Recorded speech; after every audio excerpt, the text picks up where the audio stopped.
পুলিশের গুলিতে প্রাণ হারান সাতক্ষীরা জেলার শ্যামনগরের কাশিমারি ইউনিয়ন বিএনপির সাধারণ সম্পাদক অলিউল্লাহ মোল্লা অলি। একজন নিবেদিত প্রাণ রাজনৈতিক নেতার আকস্মিক মৃত্যু শুধু দলের জন্য নয়, পরিবারের জন্য ছিল এক অপূরণীয় শোক। তবে সেই দুঃসময়ে তার পরিবারকে একা ছেড়ে দেয়নি বিএনপি। অলির দুই কন্যার জীবনের সবচেয়ে গুরুত্বপূর্ণ মুহূর্ত, বিয়ের দায়িত্ব নিয়েছেন বিএনপির ভারপ্রাপ্ত চেয়ারম্যান তারেক রহমান। গত 31 আগস্ট অলির ছোট মেয়ে সাদিয়া সুলতানার বিয়ের অনুষ্ঠানও সম্পন্ন হয় তারেক রহমানের পক্ষ থেকে বিশেষ আর্থিক সহায়তা ও উপহার সামগ্রী দিয়ে।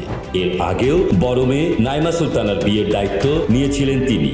শুধু অলি বা তার পরিবার নয়, দলমত নির্বিশেষে যথাসাধ্য মানবতার হাত বাড়িয়ে দেন তারেক রহমান। তৃণমূলের নেতাকর্মীর সাথে সরাসরি যোগাযোগ করেন, বিপদে আপদে প্রয়োজনে অপ্রয়োজনে সবসময় পাশে থাকেন।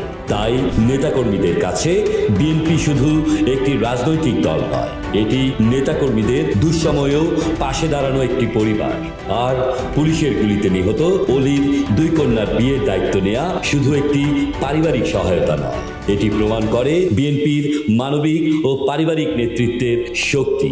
মানুষের দুঃসময়ে পাশে দাঁড়ানোই সত্যিকারের নেতৃত্বের প্রমাণ।